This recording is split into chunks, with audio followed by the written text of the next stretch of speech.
Translation and purport by His Divine Grace Srila Prabhupada. At the time of death, according to the thinking, feeling, and willing of the mind, which is involved in fruitive activities, one receives a particular body. In other words, the body develops according to the activities of the mind.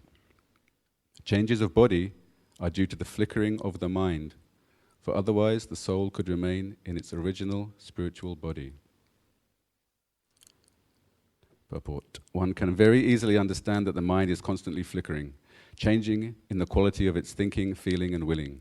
This is explained by Arjuna in the Bhagavad Gita 6:34. Chanchalam himana Krishna pramati balavadridam tasyaham nigraham manye tayo eva sudushkaram. The mind is chanchala, flickering, and it changes very strongly. Therefore Arjuna admitted that controlling the mind is not at all possible. This would be as difficult as controlling the wind. For example, if one were in a boat moving according to the wind on a river or the sea, and the wind were uncontrollable, the tilting boat would be very much disturbed and extremely difficult to control. It might even capsize. Therefore, in the Bhava Samudra, the ocean of mental speculation and transmigration to different types of bodies, one must first control the mind.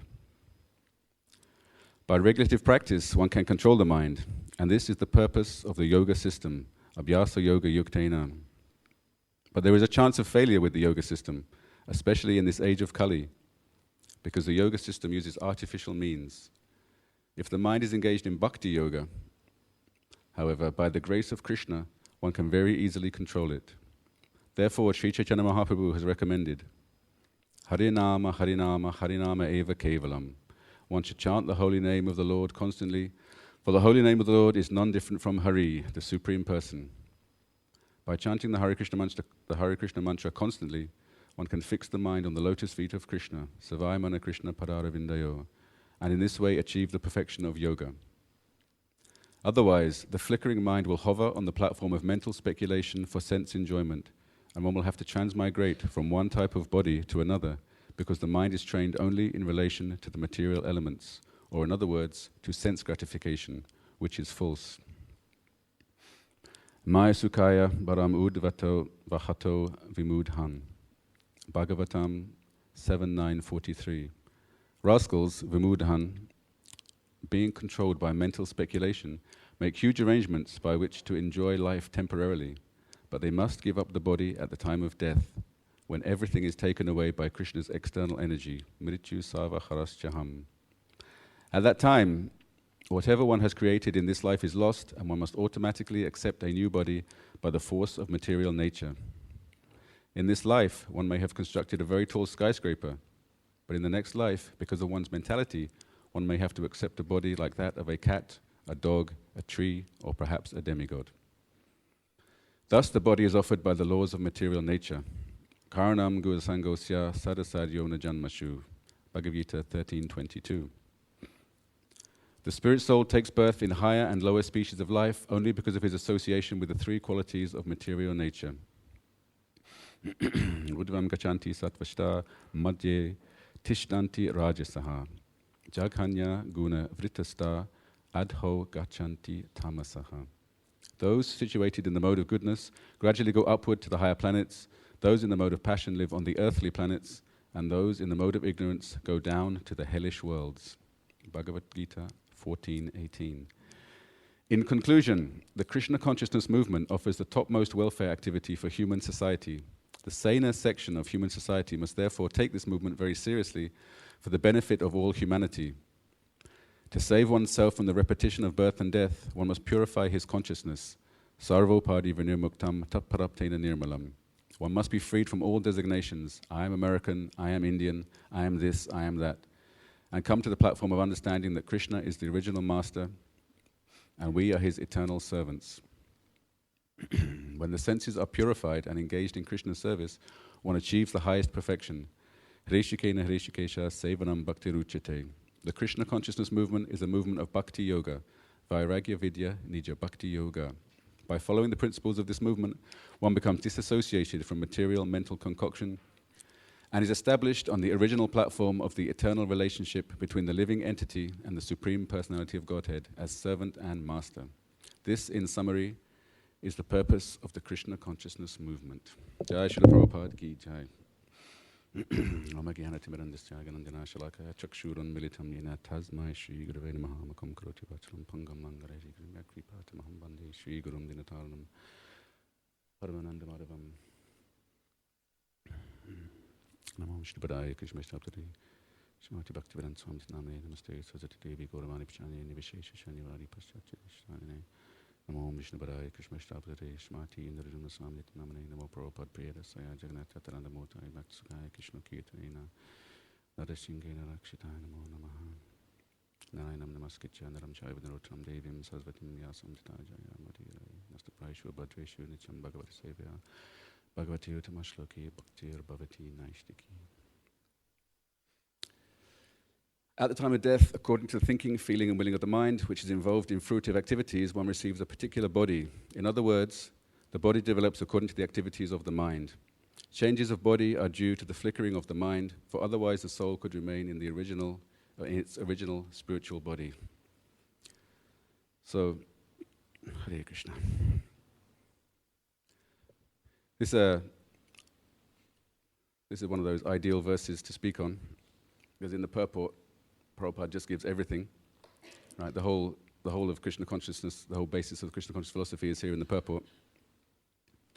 Any purport where Prabhupada ends, in conclusion, the Krishna conscious movement, then you know that everything is there. Right? He's giving the sum and substance of the whole of Krishna consciousness in one purport. Because Prabhupada's idea was that somebody might pick up a book, any one of these books, and they might only read one page, right? They might only read one purport. So he condensed the whole philosophy of Krishna consciousness into each and every purport. What? I don't know about you, ladies and gentlemen, but the first thing that strikes me about this particular verse is right, this is Vasudeva speaking. Right, we know where we are. Right, this is Vasudeva speaking on the chariot. So he's just got married. He's taking his wife home for the first time. His brother-in-law, his new brother-in-law, is driving the chariot. There's been a voice from the sky telling Kamsa that the 8th child of his sister will kill him. So Kamsa's grabbed her by the hair, pulled out a sword, and he's just about to kill her. Right? And Vasudeva starts speaking this transcendental knowledge, right? So that was his first recourse. So Vasudeva is also a Kshatriya, right? He's just got married. He probably had a sword with him, right? He could have fought, right? He could have attacked Kamsa. He could have jumped to Devaki's defense. He could have used violence to try and resolve the situation. But he didn't. Right? His first recourse was, okay, how can I get out of this situation? Let me try and convince Kamsa by using his intelligence, right? So even in such an extreme situation, because his mind is under control, his first thought is Atma-tattva, right? Speaking transcendental knowledge. So he tries to convince Kamsa with transcendental knowledge rather than by using force. And in the end, Kamsa doesn't actually accept the transcendental knowledge which Vasudeva is speaking, so Vasudeva has to offer his own children to Kamsa, right, to save the life of his wife. So I don't know if we can put ourselves in Vasudeva's situation. I'm not sure that would be my first thought, would be to speak transcendental knowledge to someone who is trying to murder my wife. I think probably my first thought would be something physical, right? Jump to her defense, try and use force to save the situation. So Vasudeva is a person of extremely high character.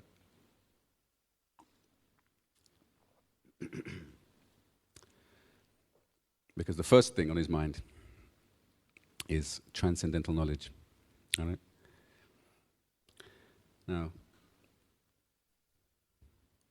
I can relate very strongly to this particular purport. In the purport, Srila Prabhupada starts speaking about the yoga system, right?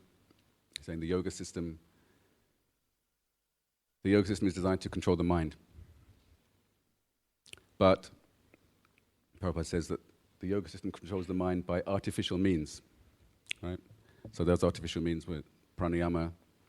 Basically, pranayama is the part of the yoga process which pacifies the mind. I don't know if has anyone ever practiced yoga? Any hatha yogis here? Yeah? One or two of you? So I used to do it myself. I used to practice hatha yoga. I used to sit there chanting Om for long periods of time. And it does. If you practice pranayama, the body becomes more peaceful, the mind becomes more peaceful. You feel pacified, right?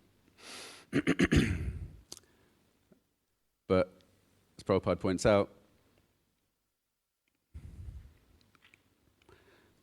there is a chance of failure with the yoga system, especially in the age of Kali, because the yoga system uses artificial means, right? So myself, I used to be very attached to this. I used to be really attached to the yoga process, right? Hatha yoga. I used to be really into it. It was for me when I first started associating with devotees. It was a real dichotomy for me. Should I carry on with this hatha yoga? Should I carry on practicing this yoga path, or should I take up what the devotees are telling me I should do, chanting Hare Krishna? Right? It was a real dichotomy for me. I was really in two minds about it. I used to try and perform austerities. Right, I used to, like one time, anyway, Hare Krishna. One time I went out into the woods. There's not much of a forest nowadays, right? But yogis are supposed to go out into the forest to practice austerities and, control their minds, right? So I went out into the woods at night, and I was trying to do yoga. I was trying to meditate, and there was like mosquitoes buzzing around. And I was trying to tolerate the mosquitoes. They were landing on my face, biting me, and I was trying to tolerate. No, I'm just going to sit here and meditate. I'm going to tolerate the body, tolerate the mind. And I don't know how long I lasted, maybe half an hour or something like that. Before I had to say, okay, forget this, I'm going home, right? I'm going to go home and have something to eat. So I didn't get any mystic powers from doing that. But when I met devotees, when I first actually spoke to devotees really about philosophy, I was kind of putting my point of view about this yoga, what about this hatha yoga process. And the devotees told me, this was at South London Temple where I first actually spoke to devotees, and the devotee said, the yoga process that you're following comes from the Vedas, right? So I say, okay. He said, but the Vedas in this age, they recommend a different process. They recommend Harinam, right? Harinam, Harinam, Harinam Eva Kevalam. So you're following a Vedic process, but the Vedic scriptures that you're following, they recommend this process of kirtan, right? So it's simple logic, but on that basis, I had to accept actually this is what the scriptures are telling, right? Because I knew yoga worked. I had experience that yoga, it was powerful. But this is Kali Yuga, right? So even if you can find a forest, you can't go out into the forest. Probably you'd be in the forest for a few days and then someone's going to come down and cut all the trees down. So in this age we need congregation, right? We need association. We need support to practice spiritual life.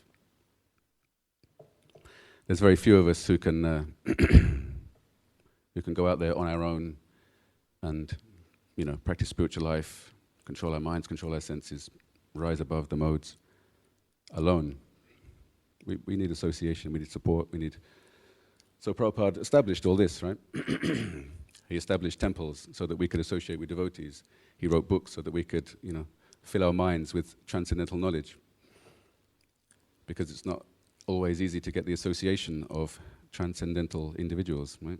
As soon as you walk outside of here, you're just in the Bhava Samudra, as Prabhupada calls it here, right? You're in the ocean, the material ocean. So Bhakti Yoga is this direct process, right? So Prabhupada is saying yoga, uses artificial means, because yoga, you're using an artificial process to try and link with the Supreme, but Bhakti, as we know, is the direct linking process, right? It's simple. There's yourself, there's Krishna. Krishna is the supreme. You're the servant, and you link with Krishna by service. And it's as simple as that. So you simply engage yourself in Krishna's service, and that's yoga. All right? You are yoked to Krishna as soon as you begin performing devotional service, specifically by chanting the holy name. So I know we're all very familiar with the verse Prabhupada's quoting here. Harinam, Harinam, Harinam Eva Kevalam. I just wanted to read that section of Chaitanya Charitamrita because it's really nice.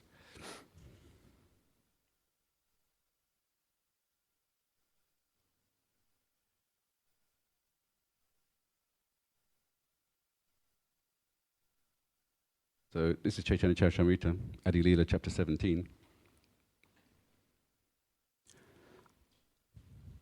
Harinama, Harinama, Harinama Eva Kevalam, Kalo Nasjeva, Nasjeva, Nasjeva Gatiranyata. In this age of Kali, there is no other means for self-realization than chanting the holy name, chanting the holy name, chanting the holy name of Lord Hari. So it goes on.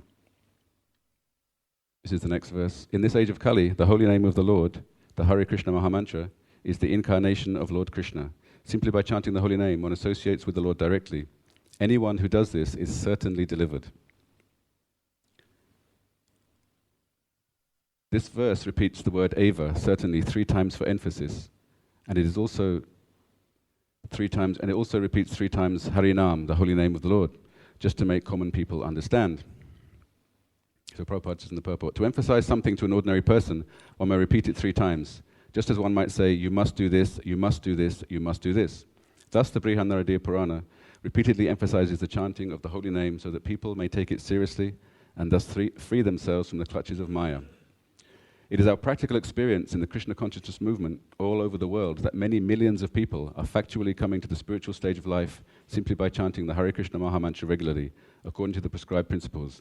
Therefore, our request to all our students is that they daily chant at least 16 rounds of this Hare Nam Mahamantra offensively, following the regulative principles. Thus, their success will be assured without a doubt. The use of the word Kevala only prohibits all other processes such as cultivation of knowledge, the practice of mystic yoga, and performance of austerities and fruitive activities. Now what Prabhupada says in this purport is quite interesting.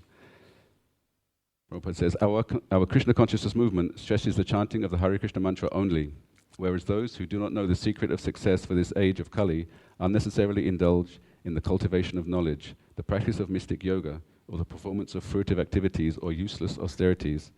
They are simply wasting their time and misleading their followers. When we point this out very plainly to an audience, members of the opposing groups become angry at us.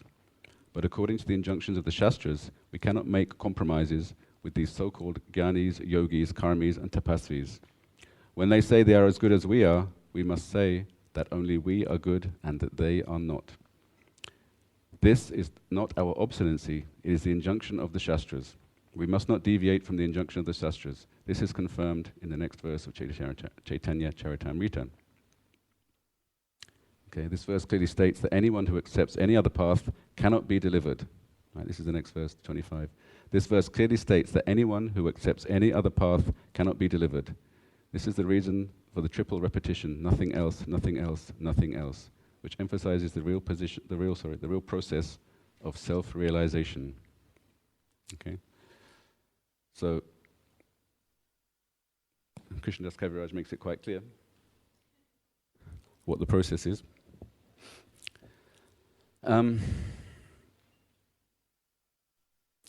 Prabhupada spoke very strongly, as there he says,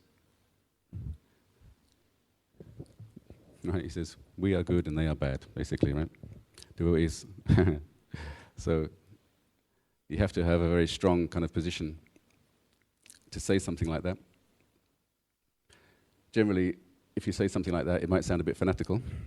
Like if you went out into the street and started telling people, we're good, you're bad, it wouldn't get a very good response from people. That's not like the recommended technique for book distribution, because you're going to come across sounding like a born-again Christian or something like that. Because that's what all religious people say, right? All religious people say is, like Like we go on Harinam on Saturday night, and where we stop in Leicester Square, we're there chanting, and there's some group of born-again Christians there, preaching, you're going to hell, you're going to hell, you're going to hell. There's a book table with there's some Muslims there with a book table, selling the Qurans. Jai Shri Shri Radha Gokul Sri Ram Shri Hanuman Jai Shri Shri Gontai Ki Jai.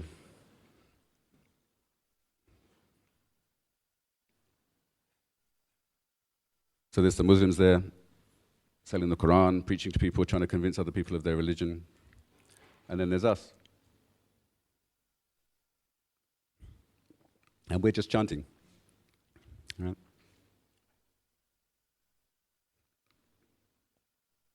So this is our process. So actually one of the reasons why a lot of people like devotees is because they don't feel that we preach to them. They don't feel like we're not heavy-handed. We don't go up to people and say, you have to follow us. You have to believe this. We're good. We're bad. We don't say things like that publicly, right? We don't talk like that. We just go out. We chant. We do Harinam. We're nice to people. We distribute prasadam, give books, all right? So people actually feel kind of positively inclined towards the devotees because we don't have that heavy-handed approach. So obviously now is Sankirtan Marathon.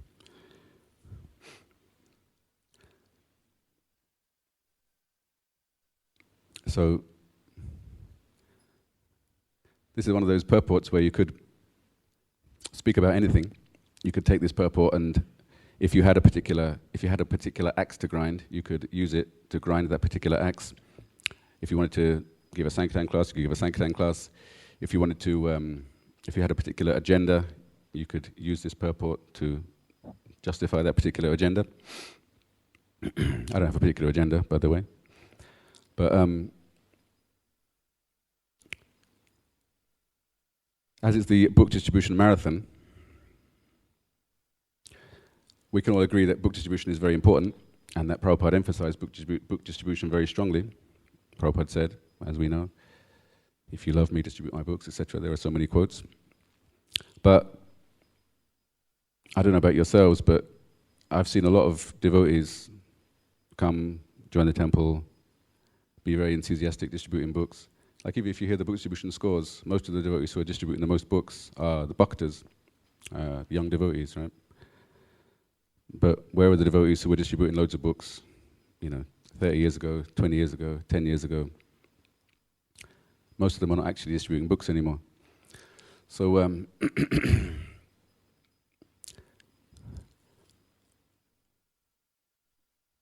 Prabhupada talks in this purport about the development of sattva gun, right? Development of sattva gun. So in order to lead a sattvic life, one has to engage in devotional service, one has to serve Krishna. But in order to serve Krishna in the long term, you have to engage in service which is according to your nature, right? As Tribhuvanath Prabhu used to say, it said, ISKCON is running on the enthusiasm of the first 3 years of enthusiasm of the new devotees, right? So devotees join, they get all fired up, they go out, they go on Sankirtan, rah, rah, rah, right? And then they kind of disappear. So in order for the movement to really progress, to really develop, devotees have to be engaged in service long term, something which actually is according to their needs, according to their nature, psychophysical makeup, right? So that means Varnashram Dharma, right? Varnashram Dharma means engaging yourself in service which is according to your nature for Krishna.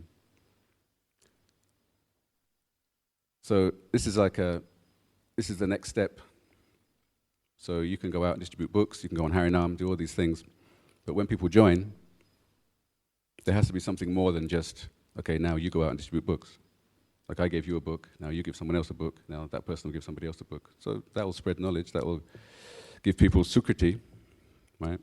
But what about the actual devotees? What about the people that actually join the movement, right? In the long term, they have to be engaged in some sort of service. So this is an area which, Srila Prabhupada said, 50% of my work is not yet done. So this is something that has to be developed in order to actually keep devotees, right? So that devotees aren't... Otherwise, we've all experienced it. You live in the temple, you stay in the temple for some time, you do devotional service with enthusiasm, and then when you leave, you feel bereft. You feel disconnected from the spiritual path, because we kind of identify spiritual life as something that happens in the temple. Right? Spiritual life is what goes on in the temple, and out there is material life. So if here is spiritual and there's material, then we tend to only practice spiritual life when we're in the temple. And when we're out there, we just disappear into the modes. So that's the importance of like a Varnashram communities, right? So the world out there is, I mean, I'm sure you've been out there. It's rubbish, right? It's like hell, and globally, it's not getting any better, and society is not going to improve. So the onus is on us to actually try and create a society within a society which actually fosters these kind of principles, right? Like it's all very well talking about it, it's all very well telling other people about it, but if we're not actually doing it, then who is going to do it, right? If we're not practicing, really practicing, I mean, in the temple, devotees practice sadhana, but what comes after that? What's the next step? What happens when you're not that young preacher anymore, when you need to, when you get married, when you have children? So, at the moment, devotees are basically just at the mercy of the material energy. Once you get married, you have to find somewhere to live, you have to get a mortgage or rent, like everybody else, right? Modern society is designed in such a way that we're all bound to the banks, right? So like a kid goes to university, they study for 3 years, they come out with 40, 50,000 pounds of debt. So immediately they're in debt. Then if they want to get somewhere to live, you want to get a mortgage, you've got like another 300,000 pounds worth of debt, right? Just to get a roof over your head. So as soon as just to live in this world, you're completely bound to a system which does not have your best interests at heart, right? A system designed by greedy individuals for the benefit of those greedy individuals, right? And if we don't have a separate institution set up, if we don't have our own society, which is separate from that, then we're just in the same boat as everybody else, right? If there's like an economic collapse, which happens periodically every 10 years or so, there's like a downturn, then we go down with everybody else, because our financial base is the same as their financial base, right? So we need to have our own financial base. That's why Srila Prabhupada said we should be self-sufficient, right? To be self-sufficient means that you're not dependent on whatever's going on out there. So if the whole thing collapses, whether it's a recession or a depression or some sort of complete global economic meltdown, right, the devotees won't be subject to that, right? Devotees will actually be able to live. Because Prabhupada said, your economic problems are what? Food. You need something to eat, you need a roof over your head, and you need some clothes. That's your economic problems. So, like all societies all over the world, those problems were solved very, very easily. Just in Europe, in Africa, in Asia, people solved those economic problems very simply. They would build their own house, right? It might take you a couple of days. You build a house, and then you've got a house. Now we have to work for 40 years just to get a house, right? You make your own clothes.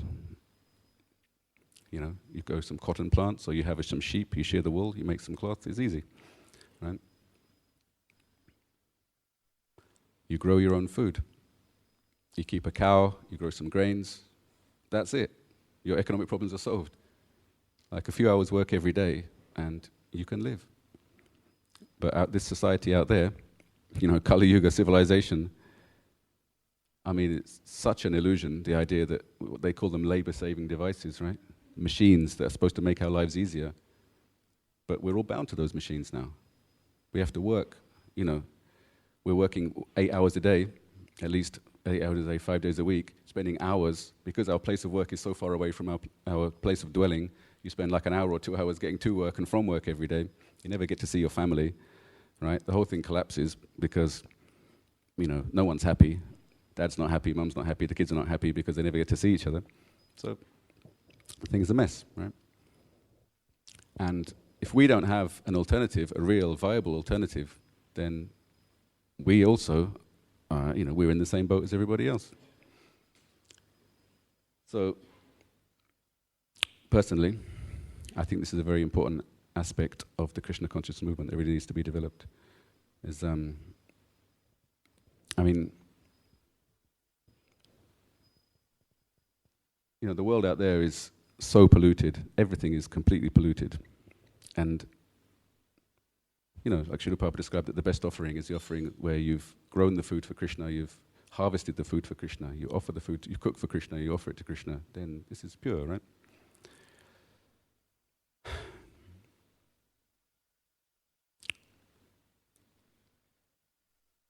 For example, when we buy dairy products, right? If you buy dairy products from the shop, you're directly funding the slaughter of millions and millions of cows. Right? Millions of cows every year are killed for the sake of the dairy industry, right? For that milk, for that cheese. If you want to go for a pizza, whatever it is, they're slaughtering millions of cows for leather, right? Devotees wear leather shoes. If you wear leather shoes, ladies, if you like handbags, right? For example, like most of the leather in England, 70% of the leather which is purchased here comes from India, right? So that means, when you go to Vrindavan, you see the nice cows, Surabi cows wandering around. That's what those handbags and shoes are made of. They just round them up off the street. I don't know if any of you have seen the videos of them. If the cows don't want to walk, they rub chili powder into their eyes to make them run, to make them get into the lorries, trucks. There's a city in India called Kanpur, which is where a lot of their leather comes from. And it's on the banks of the Ganges because to produce leather you need lots of water. Right? And the Ganges around Kanpur is completely dead. It's just a dead river. There's no life in it whatsoever. Unable to sustain life because the amount of chemicals which are poured into the river, right? Because of this leather industry. Millions of cows every year killed. The river is completely destroyed. Now in India, the highest rates of cancer are among people living along the banks of the Ganges. So you can imagine that in the whole world, this is the most auspicious place you could possibly live, is by the banks of the Ganges. Right? But now, the highest rates of cancer among people living on the banks of the Ganges because of all these chemicals, pollutants being poured constantly, right? Undiluted sewage, everything just going into the river. So this Kali Yuga, right? Everything is spoiled. So the only thing we can do, we can talk about it, we can preach about it, but we need to also take our little piece of land, keep that pure,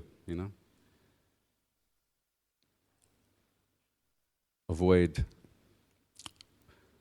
for example, genetically modified crops, right? Who knows about, you've heard of Monsanto, right? So this company, Monsanto, they're the company that created napalm.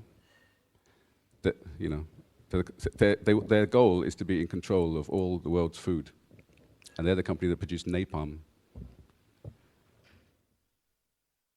In India, there's like an epidemic of cotton farmers committing suicide. Tens of thousands, hundreds of thousands of cotton farmers in India have committed suicide because they've become bankrupt by using seeds, cotton seeds, genetically modified cotton seeds, produced by Monsanto. The government of India took those seeds, and because they got loans from the IMF on the basis of introducing those seeds into India, the farmers were told that these genetically modified cotton seeds would increase their yields, but in fact those seeds require twice as much water to produce the crop as ordinary seeds, need twice as much water. So if you don't have enough water, your crops fail, and they're also subject to a blight, cotton blight, right, a bug. So hundreds of thousands of farmers lost everything. And, they just were unable to cope with that, and they killed themselves. Tens of thousands of Indian cotton farmers have committed suicide in the last few years because of this greed, right? Rapacious greed of the corporations. Now, that's not about to change. Right? We're just going off to war now in Syria. Right? George Orwell. Anyone you know George Orwell? George Orwell said, he said, the wealthy, he said the moneyed class will only go to war, they will only invade another country if it will benefit them financially. There's no other reason. There's no other reason for one country to go to war against another one, unless it will benefit them financially. Right? So that's the mentality of a demon. Right? You have something, I want it, I have superior power, I'm just going to take it. All right? So,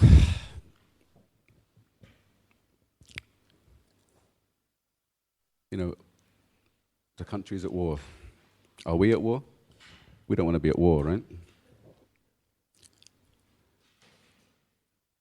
What we want to do, what I personally believe, and what Srila Prabhupada very regularly speaks about, is that we should separate ourselves from this nightmare that's going on out there.